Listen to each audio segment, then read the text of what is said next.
సమస్యల పరిష్కారం కోరుతూ గుంటూరులో అంగన్వాడీలో చేపట్టిన సమ్మె 7వ రోజుకు చేరింది. ఇందులో భాగంగా సోమవారం కలెక్టర్ కార్యాలయం వద్ద ధర్నా నిర్వహించారు. వీరి ఆందోళనకు రాజకీయ పార్టీలు, ప్రజా కార్మిక సంఘాలు సంఘీభావం తెలిపాయి. ఎన్నికల్లో ఇచ్చిన హామీ మేరకు అంగన్వాడీలకు వేతనాలు పెంచేందుకు రాష్ట్ర ప్రభుత్వం చర్యలు తీసుకోవాలని ఈ సందర్భంగా నేతలు డిమాండ్ చేశారు. ఈ రోజు అంగన్వాడీ వాళ్ళ కోరికలు ఏవైతే ఉన్నాయో అది చట్టబద్ధంగా, న్యాయబద్ధంగా ఉన్నాయి. అటువంటి వాళ్ళ కోరికలు తీర్చకుండా సిపిఎస్ విధానం రద్దు చేస్తామని గవర్నమెంట్ టీచర్లకు మాట ఇచ్చి జీపీఎస్ని ప్రవేశపెట్టినట్టుగా ఇచ్చిన 11,000లోనే గ్యాసులు, కప్పులు, ఉప్పులు, ఏది కుళ్ళిపోయిన కోడిగుడ్లు. మీరు గమనిస్తే కోడిగుడ్డు మీద జగనన్న ముద్ర వేసుకుంటాడండి. కనీసం ఇచ్చే పప్పు చెక్కల మీద కూడా జగనన్న ముద్ర వేసుకుంటాడండి. ఆ ముద్ర వేయడానికి పెట్టే ఖర్చు తీసేస్తే అంగన్వాడీ కేంద్రం మొత్తం రన్ అయిపోతుందండి.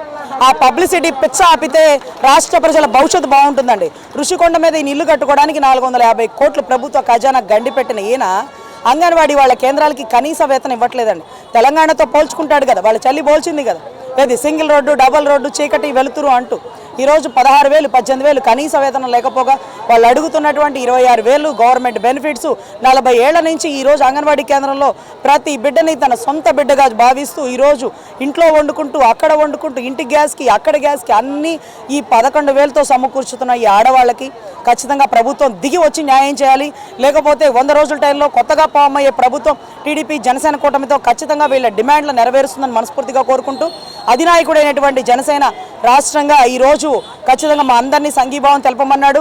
వాళ్ళ డిమాండ్లు మనం సమకూర్చంగా తీర్చగలమని చెప్పారు.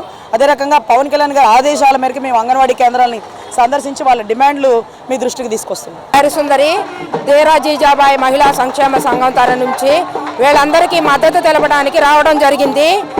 వీళ్ళ ప్రభుత్వం ఇచ్చిన హామీలను నెరవేర్చకుండా, ఈ విధంగా లేడీస్ అని చూడకుండా రోడ్ల మీద ధర్నాలు చేస్తుంటే పట్టించుకోకుండా వీళ్ళు ఉదయం 9 కాడి నుంచి 4 వరకు వర్క్ చేస్తుంటే తగిన వేతనం ఇవ్వకుండా ఈ ప్రభుత్వము అరాజక పాలన చేస్తుంది.